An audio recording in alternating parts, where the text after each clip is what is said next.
भस्म्या, ही घटना मला एक हॉटेल व्यावसायिक मित्राने सांगितली होती. घटना काही वर्षापूर्वीची आहे. त्याची पुण्यात 2 मेस आहेत. पुण्यात शिक्षणासाठी इतर राज्यातून मुले येत असतात. अशीच दिल्लीची एक निमिषा नावाची मुलगी पुण्यात शिक्षणासाठी आली होती. तिने माझ्या मित्राकडे 2 वेळेसची मेस लावली होती. सर्व व्यवस्था नीट लावून दिली होती. तिच्या बाबांनी मेसजवळ घर आणि जवळच अभ्यासिका. ती मुलगी हुशार होती पण अबोल होती. मेसला जवळपास 60-70 मुलं होती. त्यामुळे ही मुलगी सर्व जेवून गेले की येत, कारण जेवताना पण वाचत वाचत जेवायची. त्यामुळे तिला खूप उशीर लागायचा. असंच दिवसामागून दिवस चालले होते. पण एक दिवस अचानक ती मुलगी सर्वांच्या अगोदर येऊन बसली. हातात पुस्तक पण नव्हतं. काहीतरी विचित्रच जाणवत होती. जेवणाचं ताट मावशीबाई घेऊन येत होत्या. त्यांच्या हातातनं हिसकावून ती आदर्शासारखं जेवण करू लागली, जसं काही खूप दिवसांची उपाशी असल्यासारखं. साधारण मुलींचा आहार थोडा कमीच असतो आणि ही 2 पोळ्यांमध्ये गुडूप होणारी मुलगी आज 10 पोळ्या खाऊन सुद्धा तृप्त होत नव्हती. जवळपास 3 जणांचं जेवण हिनं एकटीने संपवलं होतं. मेसवाल्यांचं गणित असतं, कोण किती जण येणार यावरती आराखडा व अंदाज बघून जेवण बनवत असतात. ते गणित आज बिघडलं होतं. सर्व मुले, आचारी, कामवाली मावशीबाई, माझा मित्र अजित आवासून तिच्याकडं पाहत होते. शेवटी तिला जेवण संपलं असं खोटं सांगावे लागले. तशी ती उठली आणि कार्डवर त्या दिवसाची सही न करता निघून गेली. अजितला तर घाम फुटला होता. हे काय नवीन आता. एकतर तो मुलींशी बोलायला लाजत आणि हे दृश्य बघून तर तो हैराण झाला. कसं बोलावं निमिषाला. शेवटी त्याने त्या दिवसाची सही केली, नाहीतर मग हिशोबाला प्रॉब्लेम येतो. सर्वांसमक्ष प्रूफ राहावा म्हणून तेथील उपस्थितांसमोर त्याने सही केली. जाऊ दे, खूप भूक लागली असेल म्हणून त्यानेही विषय सोडून दिला होता. तरी पण आता हे रोजचं व्हायला लागलं होतं. अशाने बिझनेसवर पण परिणाम होणार म्हणून तो चिंतित होता. कारण रोजच ती मुलगी 2-3 जणांचं जेवण एकटी फस्त करत असे. म्हणून हिला हा महिनाभर झेलू आणि पुढच्या महिन्यात मेसला कंटिन्यू करता येणार नाही सांगू, अथवा डबल पैसे भरून कंटिन्यू करू अशी अट घालू या विचारात आणि चिंतेत होता की एक हुशार जेन्युइन मुलगी अचानक आदर्शासारखी का जेवत असेल. दिवसेंदिवस निमिषाची भूक वाढत चालली होती. ती किती खाते हे तिला तिचंच समजत नव्हतं. पण तिच्या शरीरावर काही परिणाम पण होत नव्हता, कारण खूपदा ती जेवून निघाली की बाहेर गाडीवर पण खात असे. इतर वेळी नॉर्मल राहणारी मुलगी पण अन्न बघितलं की अशी विचित्रपणे वागत. कधी कधी तर ती किचनमध्ये जाऊन बसे, तर कधी बाजूच्या मुलाची प्लेट ओढून घेऊन खात. म्हणून तिचं होईपर्यंत कोणी तिच्या बाजूला बसत नसे. जी मुलगी जेवताना सुद्धा अभ्यासाची पुस्तक वाचत जेवत असे, तिच्या पुस्तकांऐवजी 2 ताट असे. कधी कधी ती दोन्ही हाताने एकाच वेळी दोन्ही ताटातलं जेवत. पाहणाऱ्यांना पण किळस येई, पण सर्व समजून घेणारे होते. काहीतरी ओंगाळ घडले पोरीच्या बाबतीत असे मावशीबाई आचारी म्हणत असे. इतर मुलं मुलीही समजूतदार असल्याने त्यांनाही तिची काळजी वाटे. महत्वाचे म्हणजे त्या मुलीबाबत कोणीही कुठेच कसलाच बोलबाला केला नव्हता. सर्वात कहर झाला तो एक दिवस, म्हणजे माझा मित्र अजितला होळीच्या दिवशी लवकर मेस बंद करून जायचे होते. तसे मेसेज पण त्याने सर्वांना केले होते की आज सर्वांनी लवकर या, मला होळी असल्याने मेस लवकर बंद करून घरी जायचे आहे. पण नेमके निमिषाला ती अभ्यासिकेत असल्याने कळले नाही आणि ती नेहमीच्या वेळेत आली. तोपर्यंत सर्व आवरावर झाली होती, कारण सर्व स्टाफला होळीसाठी लवकर घरी जायचे होते.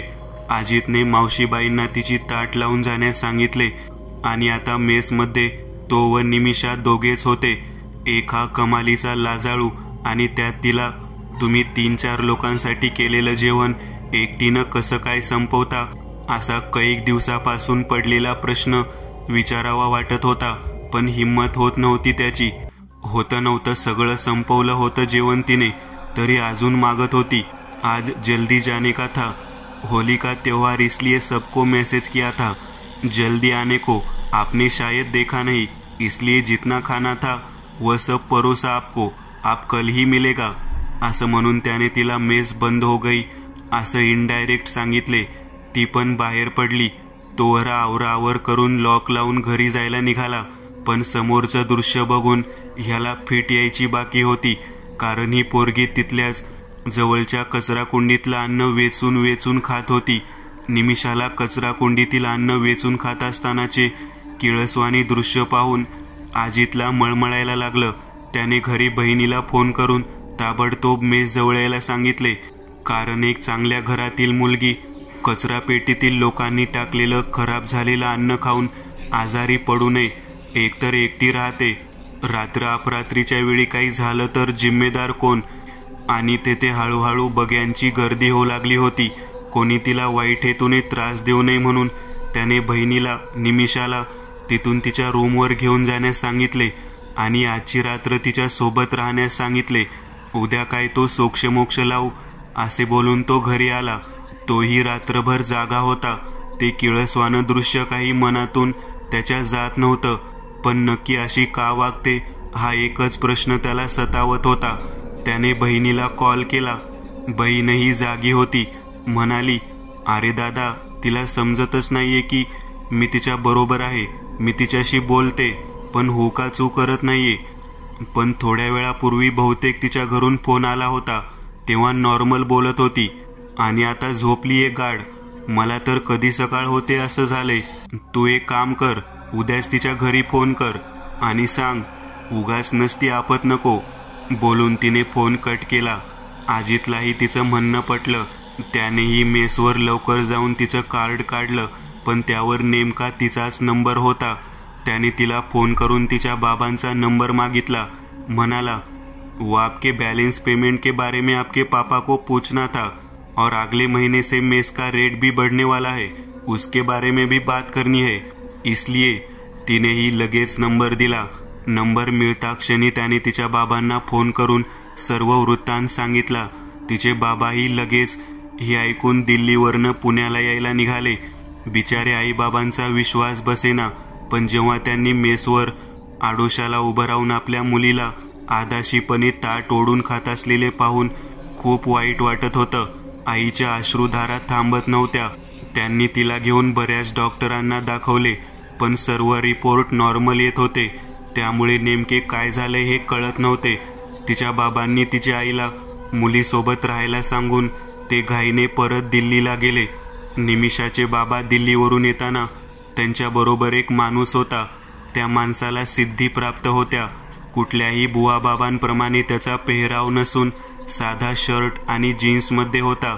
बोलायला ते सर्व अधूनमधून हरियाणवीमध्ये बोलत. तिच्या बाबांनी त्याला मेसमध्येच आणलं. निमिषाची यायची वेळ झाली होती. तीही तिच्या आईबरोबर काही वेळात आली आणि परत तिने आदर्शासारखे जेवायला सुरुवात केली. तो इसमही ते दृश्य पाहत होता. सर्व झाल्यावर त्याने मेसमध्येच निमिषाला तिच्या आईबाबांसोबत थांबायला सांगितले.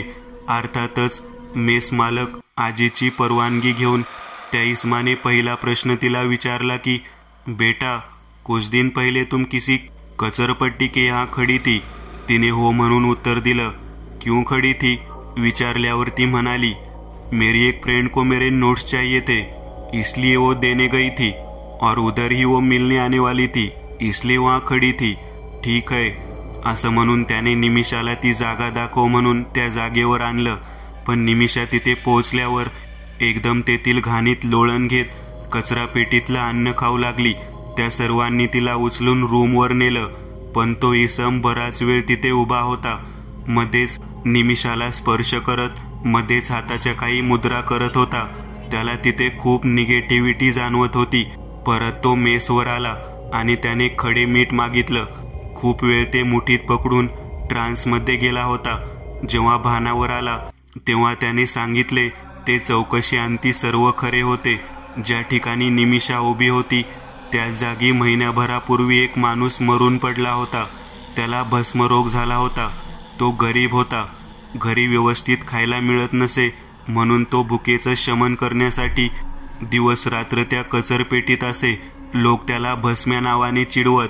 लोकांनी टाकलेलं खराब शिळं अन्न खाऊन खाऊन त्याचा एक दिवस त्या कचरापेटीतच मृत्यू झाला. आणि खाण्याची इच्छा अधुरी राहिल्याने त्याला पिशाच्य योनी प्राप्त झाली व त्याच पिशाच्याने निमिषाला झपाटले होते. आपली इच्छा निमिषाद्वारे पूर्ण करून घेत होते. पुढील उपायांकरिता ते परत दिल्लीला गेले. 2 महिन्यांनी निमिषा पूर्ण बरी झाली. बरी होता होताही खूप त्रास दिला म्हणे. पक्षी व प्राणी मारून त्यांनाही खात सुटली होती, पण त्या इसमाने तिला पूर्ण बरे केले. तिच्या आईबाबांनी तिला दिल्लीलाच ठेवून घेतलं. दुसरा अनुभव चकवा. सत्य घटनेवर आधारित. तिरोड्यासारख्या छोट्या गावात लग्न होऊन सोनाली तिचे पती अमृत यांच्याबरोबर आली होती. माहेर आणि सासर दोन्हीही 450 किलोमीटर लांब राहिले होते. लग्नाच्या वेळेस सोनालीचे वय अवघे 18 वर्ष. आईच्या अकाली मृत्यूमुळे खेळायच्या वयात संसार गळ्यात पडला होता तिच्या. बाबा तर आईच्या आधीच देवाघरी गेले होते. सोनालीपेक्षा 5 वर्षांनी मोठी बहीण अनिता आणि सोनालीपेक्षा 4 वर्षांनी धाकटा भाऊ अविनाश. आई वडिलांच्या छत्रछायेखाली असताना जगाची खरी ओळख होत नाही. आई वडील असेपर्यंत कितीही वय वाढले तरी मुलं लहानच असतात. त्यात सोनालीला आणि धाकटा भाऊ अविनाश या दोघांनाही परिस्थितीची झळ बसू नये म्हणून आटोकाट प्रयत्न करत होती अनिता. लग्न झाले आणि अवघी 18 वर्षांची सोनाली घरापासून 450 किलोमीटर दूर तिरोड्याला आली. पतीसमवेत.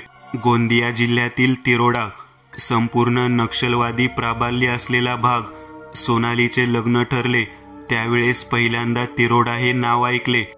तिरोडा तसे बरेच मागासलेले वाटले. त्या भागात काळी जादू म्हणजेच करणी, चेटूक असे अनेक प्रकार असल्याची वंदता होतीच. त्यातल्या त्यात देवदत्तच्या वेळेस सोनाली प्रेग्नेंट असताना या गोष्टींचा अनुभव गाठीशी होतेच. तुमसर, तिरोडा, गोंदियामध्ये बहुसंख्येने पोवार समाज. आपल्या इकडे पोवार समाजाबद्दल फारशी माहिती नाही. देवदत्तचा जन्म झाला तेव्हा सोनाली अवघी 20 वर्षांची. अमृत सोनालीचे पती LIC मध्ये विकास अधिकारी. त्यांचे ऑफिस तुमसरला. देवदत्त अवघा 2-2.5 वर्षांचा असतानाची गोष्ट. सोनाली त्यावेळेस भाड्याच्या घरात राहायची. एका ओळीत 3 खोल्या. घराला समोर कंपाऊंड वॉल आणि लोखंडी फाटक. 4 ते 5 फूट तरी उंच असावे. 2-2.5 वर्षांचा देवदत्त. त्याची उंची अशी किती असणार. सकाळचे जेवण झाले होते. अमृत ऑफिसमध्ये गेले होते. सोनाली घरात थोडी आवराआवर करत होती. देवदत्त समोर खेळत होता. साधारणपणे अर्धा तास झाला असेल. सोनाली 2-3 वेळा देवदत्तला बघून आली. स्वारी खेळण्यात गुंग झाली होती. काम आटोपल्यावर सोनाली देवदत्तला बघायला आली. बघते तर काय, फाटक उघडे. देवदत्त गायब. सोनालीला वाटले आजूबाजूला कोणी खेळायला घेऊन गेले असेल. ती आजूबाजूच्या घरामध्ये जाऊन देवदत्तला बघून आली. देवदत्ताचा कुठेच पत्ता नव्हता. कोणीही देवदत्तला बघितले नव्हते.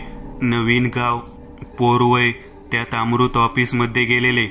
काय करावे काही सुचत नव्हते. 1996 ते 97ची गोष्ट आहे ही. त्यावेळेस मोबाईल आलेले नव्हते. फोन देखील खूप कमी लोकांच्या घरी होते. देवदत्त, ए देवदत्त. सोनालीने देवदत्तच्या नावाने हाका मारायचा सपाटाच लावला.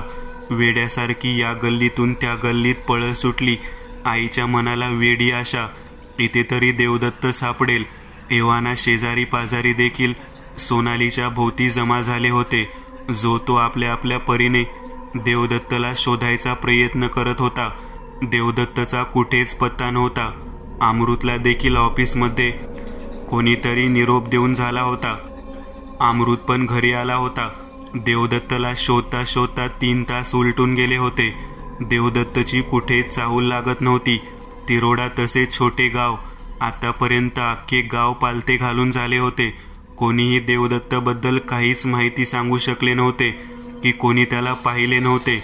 पण देवदत्त गायब झाला होता हे तर सत्य होते. जणू काही हवेत गायब झाला की काय त्याचा आता पता नव्हता. कोणीही त्याला बघितले नव्हते. सोनाली एकटीच होती जिने देवदत्तला घरातच खेळताना बघितले होते.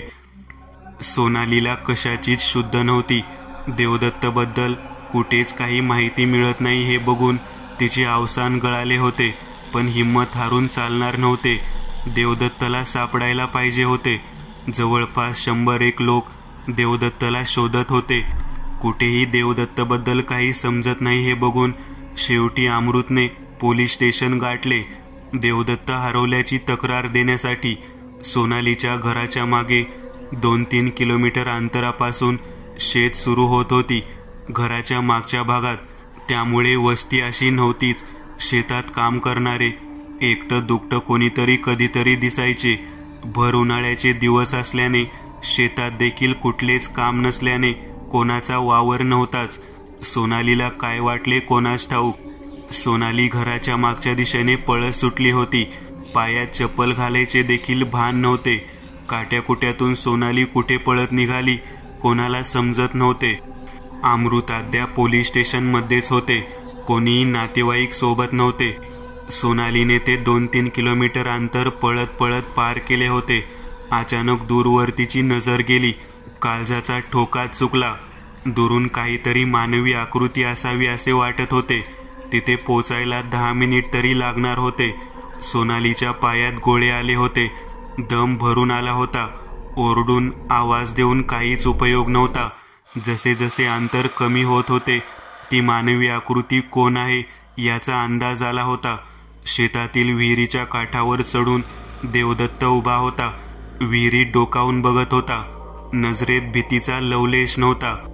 सोनाली जर त्याच्या समोरून गेली असती, त्याला आवाज दिला असता, काय घडले असते याची कल्पना देखील करवत नाही. देवदत्त विहिरीत झेपावला असता. 2-2.5 वर्षाच्या आजान लेकराला काय समजणार होते. विहीर, पाणी, आत डोकावून पाहू नाही. बिकट परिस्थिती होती. विचार करण्यात वेळ घालून काही उपयोग नव्हता. आई आपल्या जवळ येत आहे याची देखील जाणीव देवदत्तला नव्हती. देवदत्तच्या मागे जाऊन उभी राहिली होती सोनाली. तिने देवदत्तच्या कमरेला दोन्ही हातांनी घट्ट विळखा घातला. त्या धक्क्याने देवदत्त आणि सोनाली दोघांचा देखील तोल जाऊन विहिरीत पडण्याची शक्यता नाकारता येत नव्हती. सोनालीने देवदत्तला विहिरीच्या काठावरून खाली उतरवले. देवदत्त अजूनही त्याच्याच तंद्रीत होता. कोणीतरी अमृताला निरोप दिला होता. देवदत्त सापडला. सोनाली, तिच्याबरोबर काही शेजारी, सोनालीच्या कडेवर देवदत्त असे सगळे घरी निघाले. सगळ्यात महत्त्वाचे होते ते आता देवदत्त त्या विहिरीच्या काठावर चढून कसा उभा राहिला, तिथपर्यंत कसा पोहोचला, घराचे फाटक कसे आणि कोणी उघडले, अनोळखी व्यक्तीबरोबर देवदत्त कसा गेला असेल, काट्याकुट्यातून जाताना त्याच्या पायाला काहीच कसे टोचले नाही, जेव्हा की सोनालीच्या पायातून रक्त येत होते. या सगळ्या गोष्टीचा छडा लावणे आवश्यक होते. देवदत्त मात्र आशीच्या कडेवर मजेत होता. सोनाली आणि अमृतने त्याच्या कळकळाने माहिती काढण्याचा प्रयत्न केला. देवदत्तच्या सांगण्याप्रमाणे एक धोतर आणि टोपीवाला माणूस त्याला दिसला होता. तो देवदत्तला बोरं खायला चल असे म्हणाला होता आणि देवदत्त त्याच्या मागे गेला होता. विहिरीत वाकून काय बघत होता असे विचारल्यावर देवदत्तने सांगितले होते की तो माणूस तिथेच होता. त्याला बोरं खायला देतो, खाली ये असे म्हणत होता. वास्तविक बघता उन्हाळ्याच्या दिवसात बोर कसे मिळणार होते, पण देवदत्तला मात्र बोर दिसले होते. देवदत्तने सांगितलेल्या वर्णनाचा माणूस कुठेच आढळला नव्हता. आजही या सगळ्या गोष्टी अनुत्तरित आहेत. निसर्गात अशा अनेक गोष्टी आहेत ज्या सर्वसामान्य माणसाच्या आकलनाच्या पलीकडच्या आहेत. चकवा हा पाण्याजवळच नेतो. अनेक जाणकारांनी हेच सांगितले. तो चकवा होता. तुम्ही जर तेथे वेळेत पोहोचले नसते तर देवदत्तने पाण्यात उडी मारली असती. देवदत्तने उडी मारली असती तर सोनालीला काय आणि कशी जाणीव झाली हे सगळे तो परमेश्वरच जाणे. दुसरा अनुभव. तुम्ही देव पाहिलाय का? हो, मी देव पाहिलाय, प्रत्यक्ष डोळ्यासमोर. नाही ना वाटत खरं, पण हे तितकंच सत्य आहे. मी देव पाहिलाय. मी वय वर्ष 24, मध्यमवर्गीय स्त्री, घरी लोकांचा राबता, येणारे नातेवाईकही हक्काने यायचे, राहायचे. मी खरं तर एका चौकोनी कुटुंबात वाढलेली. कधीतरी सणावाराला कोणी आलं तर नाही, तर आमचे आम्ही चौघे, मी, माझा लहान भाऊ आणि आई वडील, इतकंच. लग्नानंतर सगळंच बदललं, पण सगळं हसून खेळून रमणे चालू होते. सगळ्यामध्ये कुटुंब होतं. ते 2-3 आठवड्यानंतर तुमच्याकडे राहायला येणारच, आणि तेही 4-5 दिवस. ह्या कुटुंबातील स्त्री नवऱ्याची सख्खी मावशी, ती आणि तिचा नवरा म्हणजे तो काकाही असायचा सतत राहायला. खूप प्रेम कौतुक करणं असायचं. त्यामुळे किती नवखी असले तरी प्रेमळपणामुळे लगेच मिक्स झाले मी त्यांच्यात. नवे नवलाईचे दिवस सरले आणि पहिलीच गोड बातमी कानी पडली. हो, मला दिवस गेले होते. अगदी नवखी मी आई बनणार होते. अगदी 4 चौघांसारखे वादविवाद होत दिवस चालले होते. जेव्हाही तो मावशीचा नवरा यायचा, सासऱ्याजवळ रडत बसायचा, माझ्या मुलीचं कसं होईल? आपल्या मुलीचं पहिले लग्न होऊनही अजून काही नाही, आणि त्यात त्या मुलीला थायरॉइडचा त्रास. झालंच तर एकच मूल होईल, आणि नंतर तिचं गर्भाशय काढावं लागेल. पुढे कॅन्सरचा धोका उद्भवायला नको म्हणून. दरवेळेस त्यांना रडताना पाहून वाईट वाटायचं. पण काही महिन्यात तिनेही गोड बातमी दिली. यथावकाश मला मुलगी झाली आणि तिला मुलगा झाला. तो रडणारा बाप, नवऱ्याचा काका, आता नातवाचं कौतुक करताना सांगताना थकत नव्हता. यथावकाश पहिल्या मुलीनंतर आता दुसरा चान्स घ्यायला हरकत नाही, असे घरचे नातेवाईक बोलू लागले. मुलगी 5 वर्षाची होऊ घातली होती. तिला भावंड हवा, ह्या पाठचा मुलगा हवा असं सुचवणं कळून न येण्यातली मी नव्हते. पण मुलगाच होईल कशावरून, आणि नाही झाला तर काय, या चिंतेने मी गोंधळून गेले होते. खरं तर मन कणखर करून पुढल्या मुलाकरता स्वतःला तयार केलं. त्याकरता देवधर्म, पूजा अर्चा सगळं पार पडलं. मला दिवस गेले, पण त्याच दरम्यान सासऱ्यांना कॅन्सरने गाठले. त्यांची ट्रीटमेंट होता होता खरं तर मानसिक आणि शारीरिक दमून गेलो होतो आम्ही दोघे. पण कणखर उभं राहणं भाग होतं. मदतीला कोणीच नव्हतं. तसं पाहिलं तर माझं स्वतःकडे दुर्लक्षच होत होतं. पण पर्याय काही नव्हता. तर ह्याच काकाच्या अंगात देवीचा संचार व्हायचा, आणि तो काही बाई पूजा अर्चा करायला सांगायचा. माझी देवावर श्रद्धा असली तरी या गोष्टीवर विश्वास नव्हता. सगळ्या देखत जे सांगितलं जायचं त्याला मी होकार द्यायची, पण देवाशी रोज बोलायची, माझी तुझ्यावर श्रद्धा विश्वास आहे. जे आणि जसं घडवून आणशील ते योग्यच असेल. या माणसाने जे काही सांगितलं ते मी करणार नाही. का कोणास ठाऊक, तो देवाशीच कनेक्ट होता. यावर माझा विश्वासच नव्हता. काका जे आणेल ते मी आवडीने खात होते. दरम्यान सासरे कॅन्सर मुक्त झाले. अगदी प्रकृती सुधारली त्यांची. आता मात्र तो काका जेव्हाही घरी येई त्यांच्या अंगात येत असे, आणि मला ते बोलले, असं नको समजूस, तुला मुलगाच होईल. मी त्यावेळेस खरं तर हसून न्यायचे. जणू माझ्या आत जे आहे ते मला कळते, पण तू कोण सांगणारा आणि ठरवणारा. एक आबोल संवाद व्हायचा माझा. नंतर तर ते दोघे नवरा बायको कॉलवरही माझ्याशी असंच बोलायचे, असं नको समजूस, तुला मुलगा होईल. वैतागून मी उत्तर देऊ लागले, जे काही द्यायचं ते परमेश्वर देईल. जे असेल ते हातीपायी व्यवस्थित असो, त्याची तब्येत उत्तम असो, मग ते मुलगा असो की मुलगी. दिवस जसे जाऊ लागले माझा संशय बळावत जाऊ लागला. तो काका विनाकारण मला घालून पाडून बोलू लागला. इतरांना मजा वाटायची, हसायचे माझ्यावर, आणि मी संतापायची. इतका राग यायचा की हातात एखादं शस्त्र मिळालं की मी जणू त्याला मारून टाकेन असं व्हायचं. एव्हाना मला 7वा महिना लागला होता.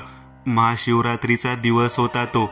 अगदी कोणते उपास नव्हते केले, पण महाशिवरात्रीचा उपास मी धरला होता अगदी हट्टाने.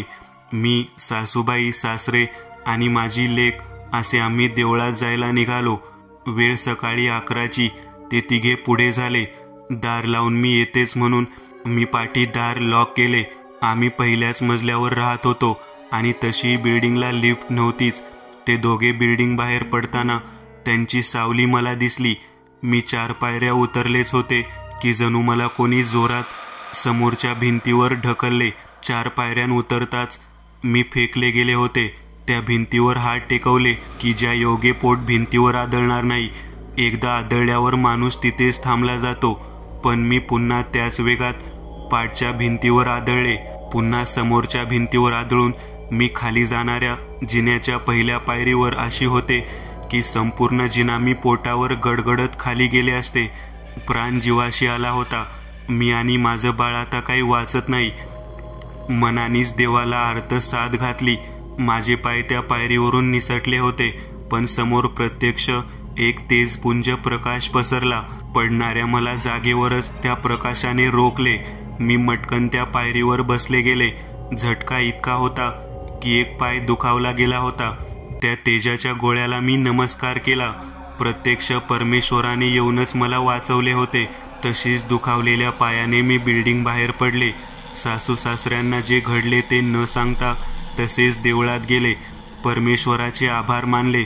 माझ्यापेक्षा माझ्या आतल्या जीवाला त्याने जीवदान दिले होते. ह्या घटनेनंतर मात्र ते दोघे नवरा बायको आमच्याकडे फिरकले नाहीत. परंतु महिन्याभरातच मला डिलिव्हरीला सामोरे जावे लागले, कारण पोटातले पाणी कमी झाले होते. बाळ आणि मी दोघेही सुखरूप होतो. मुलगा झाला म्हणून सांगायला माझ्या नवऱ्याने त्याच्या मावशी आणि काकाला कॉल केला. तेव्हा तो म्हणाला, सुटलास सुटलास. नेमकं काय दाखवलं गेलं होतं त्यातून? काही काळी विद्या केली गेली होती का, की अजून काही? पण परमेश्वराने माझे घर वाचवले होते. त्यानंतर त्या दोघांची येणे बंद झाले. पण इतर नातेवाईक उगीच काही बाई सांगत फिरत असल्याचं कानावर आले. खरंच तेव्हा देवाने प्रत्यक्षात येऊन माझे आणि माझ्या बाळाचे प्राण वाचवले होते. कसं विसरू त्याला? त्याला विसरणं कदापि शक्य नाही.